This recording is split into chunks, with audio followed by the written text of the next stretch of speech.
Welcome back to the Monday Morning Point Guard Podcast. On today's episode, going to be discussing the Miami Heat's ascension to the number one seed in the East, as well as the key figures and kind of how they got there. Also going to be discussing kind of what they should do heading into the playoffs here, as well as beyond. If you do like the video, please consider giving us a like, as well as subscribing for weekly content. If there's a spot you would agree with, disagree with, throw it in the comments section or on Twitter. We'd love to interact with you there. Also, if you want to check out the episode uninterrupted, it is up on Spotify, so that's the place to do it. Had to get back to my roots here and make another segment on the Miami Heat. I've tried desperately not to turn this into just a Heat strictly podcast, and I feel like at times I kind of swung too far the other way as far as the pendulum goes and not talking about them enough.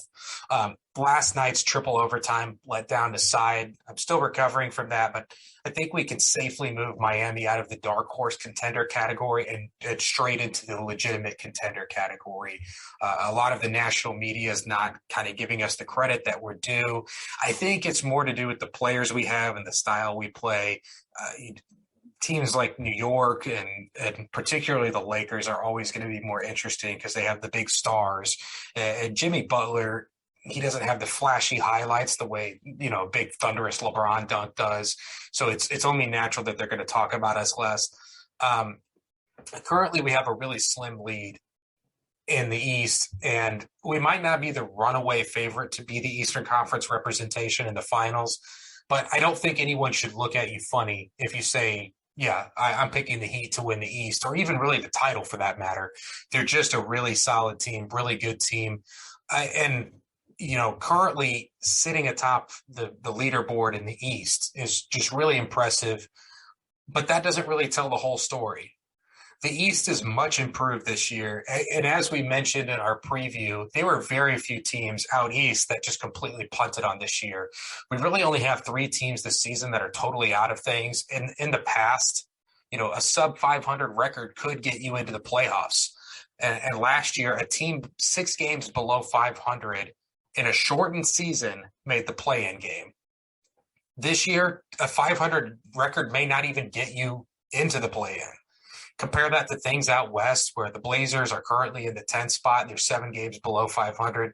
So just in general, East is much improved this year. It's not a cupcake conference anymore. And the Heat's position atop the standings is all the more impressive.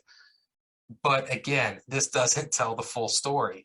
The Heat have been hit as hard as any team in the league, if not harder, with COVID and injuries. So much so that our top 4 players have only played 12 of a possible 50 games together. I think 51 now that the Toronto game has passed. So both Jimmy Butler, Bam Adebayo, the Heat's 2 most important players, have missed significant time. Jimmy Butler's missed 18 games. Bam's missed 25, roughly half the season. So how is this even possible? Most teams fall apart if they're missing their second best player, let alone their best player or both. Well, as usual, the Heat have found these diamond in the rough type players off the scrap heap who are legitimate NBA players at worst or quality starters on most NBA teams at best. It always just kills me how liberal we are with the draft picks, though, to kind of go along with that. We're typically just trading away our draft picks like crazy, and it drives me nuts because we're typically nailing those draft picks. And look at the guys we're able to get off the scrap heap. Imagine what we could do with a higher pick. But at the same time, who cares about the draft picks? Look at the guys we're still able to get. And how Pat Riley and this front office continue to do this will just never cease to astonish me. And especially given the fact that a couple of these guys were in-house with other teams before they were let go and the Heat picked them up. And obviously spotting these guys is one thing, these diamonds in the rough, but the coaching staff also deserves a ton of credit for A, developing them, and B, putting them in positions to succeed.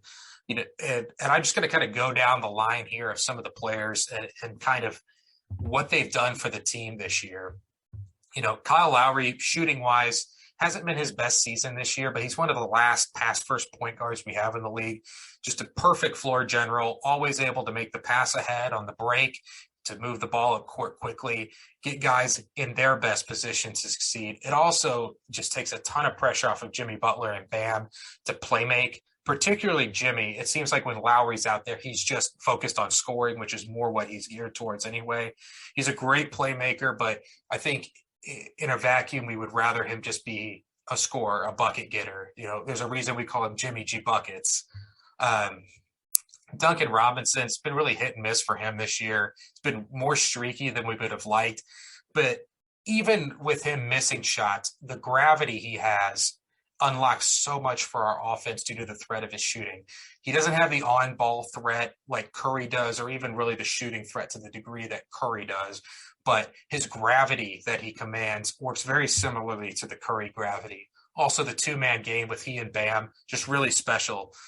One thing I've noticed from Duncan this year, his defense is much improved, as well as his finishing around the basket. He has some really crafty finishes around the basket off of cuts. I feel like even last year, especially 2 years ago, it was really questionable whether he would be able to finish a tough layup. This year, it seems like he's finishing more of those than not. Jimmy Butler, when he's been out there, it's all NBA as usual. One of the best two-way guys we have in the league, and his leadership piece cannot be understated. This team has taken on his personality, as teams do with their best player, especially with the drive to win and just win at all costs mentality. This team has really adopted that. PJ Tucker has probably been the one that I've been blown away by the most. With Jimmy and Bam out for a lot of the season, he has a really strong case for MVP of this team. It's hard to describe PJ Tucker as a player because he's not a star. Role player just doesn't quite cut it for him. So let's make up a new term, call it super role player for now. If you have a better suggestion, let me know. But he just is this super role player, and he's not a complete basketball player by any stretch. But the things that he does, he has just completely mastered. And for the Bucks piece, like he could clearly do a lot more than just stand in the corner like they were having him doing. So it's really an indictment on Mike Budenholzer for not seeing that, because I think he could have really helped them out last year. Obviously, they won the title, so it's hard to complain, but they did let him walk out the door, and now they're going to have to deal with him come playoff time. So he's just a really smart passer. He's good at finishing around the rim with the two-footed floater. Obviously, the corner three. He's actually leading the league in three-point percentage this year, as crazy as that sounds. And I don't think that means he's an elite shooter by any stretch. I think it's more a compliment to his shot selection. He just knows what is a good look for him, and he knows when to take the shot. He's the ultimate little things guy. He boxes out so teammates can get rebounds. He sets brick wall screens. He makes extra passes and plays incredible on-ball and team defense. These are things that don't show up in the box score, but it's things that really impact winning. I mentioned in the preview for the Heat we did in the preseason that we needed to replace the Crowder stretch four who can hold up on bigs and help us on the glass. He has done that and then some. I mean, he is a much improved on that spot from last year with Ariza, and I would say a real improvement on Crowder even in the bubble season. Bam, still one of the most versatile defenders in the league, capable of destroying opponents' offensive game plan single-handedly. Not able is he able to switch onto guards and hold up as a center, but he's able to lock down those guards when he gets that switch. And just the versatility we can use with him matching up on other players as like a primary defensive player. One game we'll have him guarding Embiid. He might be switched onto a guard like Dame Lillard and make his life hell. And then the next game we put him as the primary defender on LeBron. Offensively, the shooting touch is coming along, and the fan base, as well as the coaches and his teammates, we all want him to be more aggressive, but I think he has trouble understanding what we mean by that. Not us as fans, but mainly the coaching staff and his teammates. Everybody wants him to be more aggressive. It doesn't always mean fire away from mid-range, but take slower big guys off the dribble or bully the little guy when you get a switch in the paint. He's a good free throw shooter. I'd love to see him take it to the basket and get to the line a little bit more. Tyler Herro's impact on this team cannot be understated. If you want to hear more about him, check out the Tyler Herro video I did a couple months ago on the pod. But just to summarize here, he's got to be in line for most improved player. I think that's an award that's probably going to Miles Bridges based on the season he's having, but he's got to be the front runner for sixth man of the year. He's just a complete offensive player and improved and kind of underrated defender. He's really frisky on that end. Everybody sees him as just a complete liability, but there's a little bit more to it than that. I don't think he's a plus defender, but he's not a huge negative out there either. But as far as him being a complete offensive player, there's no shot, move, skill set offensively that he doesn't have at this stage. Even as a rookie, he pretty much was a complete offensive player. It was all about just finding consistency and polishing the game a little bit further. And that's what he's going to kind of continue to need to do moving forward here. Caleb Martin, just one of the guys I mentioned, just completely off the scrap heap. He's a two-way contract guy. And how Charlotte let him go is beyond me, especially since they have his twin brother. He's a great athlete, maybe not quite to the elite level. I don't think he's in the top 1% or top 10% in the NBA. But he's certainly got an advantage on most matchups he has athletically. He is an elite defender, though, and he's really good at attacking the basket. The shooting is coming along. He's been surprisingly efficient there, but really it's just his energy and his defense that he provides off the bench. It's nice to take some defensive pressure off of Jimmy Butler so he can focus on offense. Caleb Martin is able to take those tough guard, tough wing matchups and be the primary defender for those players. He put Trae Young in the torture chamber some of those Atlanta games. Max Strus, a guy I talked about before the season, as a guy to look out for. He's just an elite shooter. He's got to be one of the best in the league for sure. Would love to see him at the three-point contest. And when he gets hot, he is nuclear hot. He's just a super good ball player. He can take it to the basket with some tough finishes. He knows when to drive in. Defensively, he's tough on that end. He's frisky. He's not really a plus defender, I wouldn't say. I don't think he's giving you an advantage on that end, but I don't think he's hurting the team at all out there defensively. Just a really good understanding of the game, and to label him as just a shooter is a huge disservice to him. Gabe Vincent, a guy who admittedly I was wrong about. Last season, I was pretty unimpressed and unconvinced of him as a full-time NBA player. He's just a really good scorer. He's shown some off the dribble stuff. He's a really capable shooter. And defensively, he's just a pest to deal with. Him and Martin together just makes life hell for the opposing guards. The pressure that they can put on is just really great. The mechanic, Dwayne Dedmon, just as solid as ever as a vet. It isn't flashy, but he just knows where to be. He makes very little mistakes. He plays great positional defense. He knows how to be the roll man on a pick and roll. He plays his ass off. He can really only give you these 5-minute spurts, but you never really have to worry about him hurting you on either end of the court. Omer Yurtseven, another guy I talked about in the preseason podcast for the East. He's just a raw big. He's got a really nice touch around the basket, and he has great hands, really special rebounder. He seems to catch everything. The hands help him out on the rebounding. Both defensively and offensively, he's still kind of learning where to be and when to be there. But I've seen some real flashes of a great backup big guy or a quality starter here. I think there's something there. I haven't even mentioned Victor Oladipo, who's a former All-Star that hasn't suited up for us this season, or Markieff Morris, who's a really tough, gritty stretch four. He's missed most of the year after the Nikola Jokic incident. And the OG, Udonis Haslem, whose leadership can't be understated. Despite all my praise for the players on this list and kind of going through the line here and really, singing their praises, this isn't really what I would call a top-end talented team. This isn't a team that can coast through games on their natural gifts alone. It's just a bunch of undrafted, overlooked players who have a massive chip on their shoulder. I'm going to kind of go through each player here again. Duncan Robinson was undrafted. His story has been told ad nauseum, spent some time in Division III basketball during college. PJ Tucker was a second-round pick. He was out of the league after his first year and spent 5 years overseas before finding his way back. Dwayne Dedmon, undrafted. Gabe Vincent, undrafted and was a two-way guy. Caleb Martin, undrafted. He was with Charlotte last year. He's currently on a two-way deal. Max Strus, another former two-way guy. Guess what? Undrafted. Omer Yurtseven, undrafted. Even the guys who were first-round picks weren't high draft selections, and their stories are crazy too. Jimmy Butler was the last pick of the first round. He was a guy who was homeless at 13 years old and faxed in his letter of intent to Marquette from a McDonald's while playing at a junior college school. Kyle Lowry was the 24th pick, and he bounced around the league. It looked like he might have been on his way out before he finally landed on his feet in Toronto. Bam Adebayo, one of their highest draft picks, 14th overall, grew up in a trailer. Tyler Hero, 13th pick, a guy that was probably labeled his whole life as just a shooter, but we've seen that he's much more than that. The term heat culture has become a bit of a meme in the NBA community, but it's absolutely a real thing. And I'm not sure that there's a team in Heat history that has lived up to that term more than this year's group. Ironically, the teams that have won titles, I think, were poor representations of the Heat culture.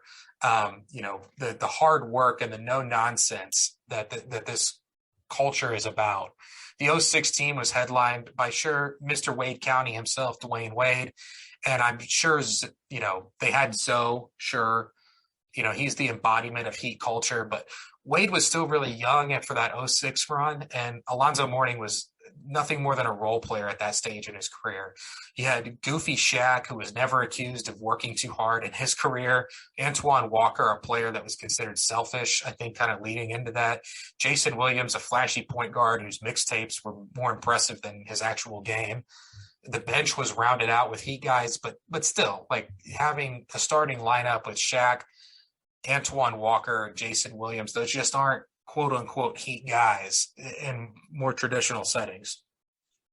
The big three Heat, teams were very much underachievers for what they were and kind of what we expected of them. They didn't play great team ball either. It was more ISO heavy. They could be whiny at times. I wouldn't consider either team I just mentioned to be tough and gritty by any stretch, at least compared to today's team standards. So this year's group has a real chance to be the best representation of, quote, Heat culture as a title team, but they do have some very tough choices ahead of them regarding playing time for this season and beyond. So what should they do? This year they have a chance to, make some trades, cash in some of this depth, and try and upgrade the roster at certain spots. I think this year they just need to stay the course. The chemistry is great, so there's no need to rock the boat. For some really wild trade rumors and trades pitched by this fan base, but I'm taking if it ain't broke, don't fix it approach here.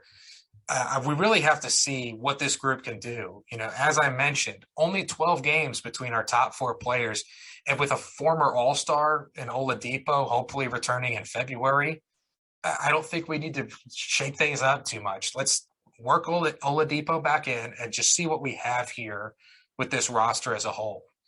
The extra depth is not going to hurt us with an older team and COVID still a thing. It really helps us to weather some of these lineup changes that can be thrust on us all of a sudden that we can't prepare for. In the offseason, however, I think what happened to the Hawks this year could easily happen to us. The disease of more, as Pat Riley calls it, maybe even to a worse degree for us than the Hawks, because the guys we have are on minimum deals. So they're going to be wanting expanded roles so that they can prove and demand they're worth bigger salaries down the road. Especially if we win the title or come close, everybody's going to want more touches, more money, more playing time. That will be the time to cash in some of the depth for upgrades on the roster. Sadly, I think Duncan Robinson is going to be the casualty of that. He's the most likely candidate to get moved just based on his salary alone. He's really the most movable salary that we have. I'm not opposed to trading him. I've been a Duncan Robinson supporter throughout the season when everybody was calling for his head in the fan base when he was really struggling early in the year.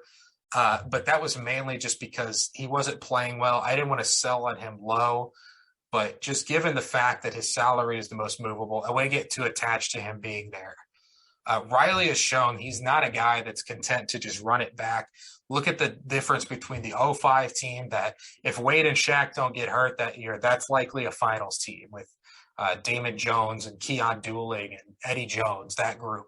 They completely transformed that roster heading into the 2006 season or even beyond the 2006 title team. That team was blown up really quickly. I know there were some retirements, but still they moved on from that group really fast. The example we have of Pat Riley running it back is kind of a weird example just because of the COVID thing. So in 2020, we obviously made it to the championship. And in 21, we just kind of ran it back. But Riley knew that there was going to be no training camp that year, so there's no time to get guys acclimated to new teammates and a new system. And most teams that year just kind of ran it back regardless of their situation, just because without any way to work guys in and develop that chemistry, it just wasn't going to make sense to make drastic changes to a team. Let's just say that they listen to me this year and keep the core group together here. Don't make any drastic changes. What should they do? I know Heat fans are going to want to see X player get big minutes, but we have to be really understanding going forward that there's only so much of that going around. Guys like Jimmy, Bam, Hero, and Lowry are going to play big minutes. They just are. So there's less minutes for everyone else. I think the closing lineup's got to be PJ Tucker, Jimmy, Bam, Kyle Lowry, Tyler Hero most nights. So those five are already getting big minutes. In a playoff rotation, you're really only running 8 to 9 guys. So who should the other 3 to 4 guys be that are in this rotation? I think there needs to be one of either Duncan Robinson or Max Strus, if not both. The luxury of them, and it's kind of a blessing in disguise with Duncan this year not playing as well, we can usually see pretty early on if Duncan is going to be hot. So if he misses a couple shots early, we know he doesn't have it that night, and we can switch it up and go to Strus. So they just need to go with we'll consider this one player and just whichever one of them is hot. If they're both going, if they're both on fire, then obviously that changes. But I think they still need to stick with starting Duncan Robinson. The ceiling, at least, of what he can bring to the team offensively with his shooting is higher than Strus's ceiling on shooting. So either way, I think one of them should be out there, but Duncan Robinson should get priority, or one of them should be in the rotation rather. Like I said, let's just count both of them as one player. You're likely not playing both together in a playoff series just with their defensive issues. So we'll just count them as one player. So now we have 2 to 3 slots left for some combination of Oladipo, Caleb Martin, Gabe Vincent, Dwayne Dedmon, Markieff Morris, and Yurt 7.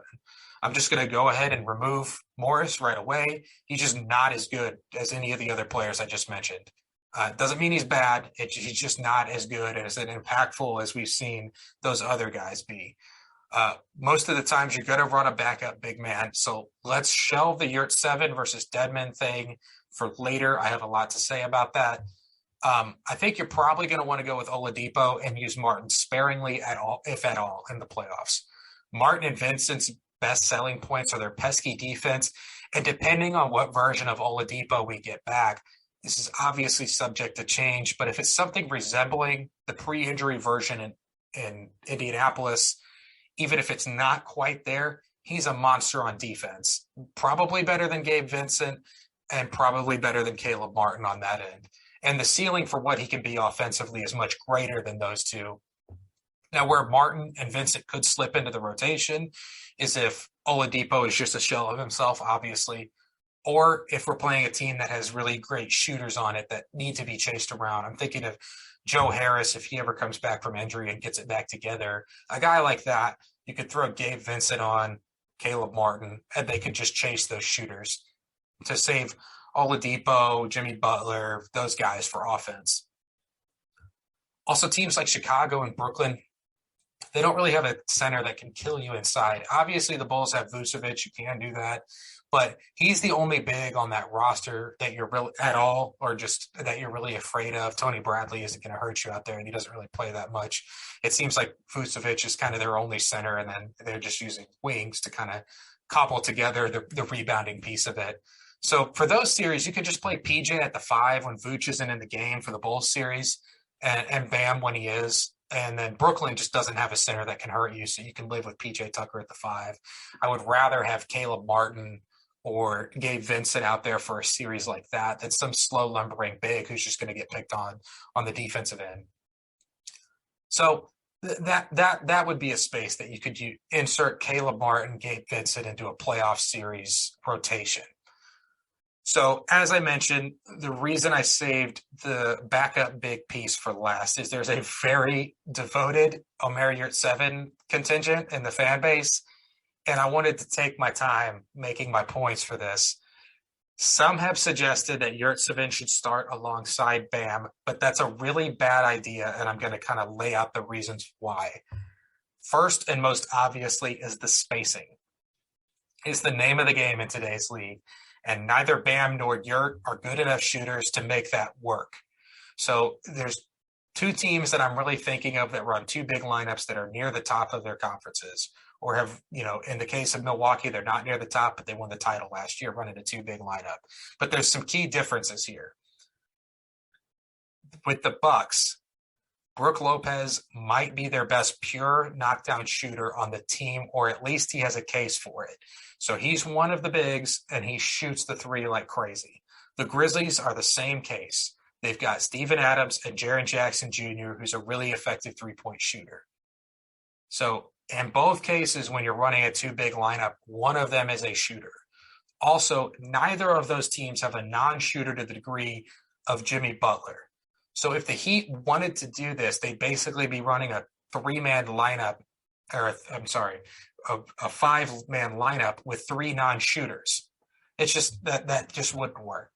I've also heard the argument that Yurtseven and Bam can shoot the mid-range, the spacing would be fine. That's just not the case. There's several problems with that. There's elite athletes in the association, so rarely are you even getting a wide open three off of drive and kick action. And the difference between getting a shot off or not is like mere fractions of a second. So giving defenders less space to cover means they're going to be able to clog the paint more on driving lanes and help on defense a little bit more than if you expand them out to the three-point line. So that means no easy layups and a lot less free throws if you want to run your floor spacing through some mid-range shooter. Also, the quote-unquote can shoot mid-range shots might be a bit of a stretch. Both of these guys are really inefficient from mid-range. So building an offense around two players taking shots they are not very good at and building it around a shot that is the least efficient shot in basketball is just not a recipe for success. Defensively, this also doesn't make a lot of sense. Yurt just isn't quite there defensively. He can really be a negative on that end at times, just not knowing where to be. And that's really the biggest thing with him. He just doesn't know where to be. He has potential to be a good defender on that end, but he just isn't there yet. One of Miami's biggest weapons defensively is their switchability. So if we put Yurtseven out there, it just completely negates that.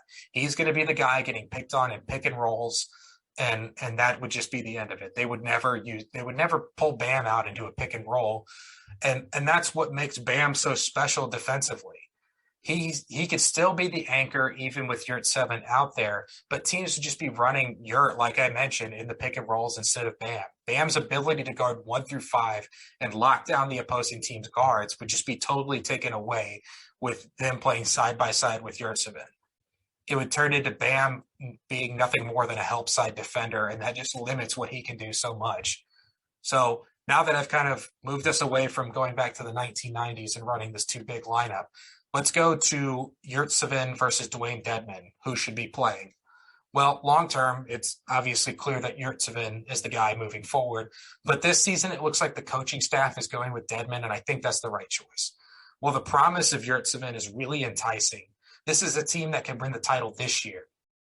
Dedmon is just too solid. There's nothing flashy. He's not going to put up big numbers, but he's going to make less mistakes. And come playoff time from a backup center being asked to play maybe 15 minutes a night, that's really all you need. In limited action in a playoff series, the risk reward just isn't there for Yurtseven. The ceiling is higher, but the floor is lower. And with the limited opportunities they're going to get, it just doesn't make sense to go with the high risk guy. When you go to your bench in a playoff series, you're just really looking to tread water and buy time for your starter to get rest, and Dedmon will be better at that than Yurtseven. Ultimately, we as a fan base can always agree to disagree, and this overabundance of depth issue is a good problem to have. It's a first world problem, and especially in today's league with COVID, depth is going to be key. At the end of the day, we should be really proud and excited for this team. This year's title run going forward, the depth we have in the slew of young guys has laid the groundwork for a really bright future as the vets age out and begin to take on more limited roles. And obviously this year, we can look forward to a deep run into the playoffs and maybe even a championship.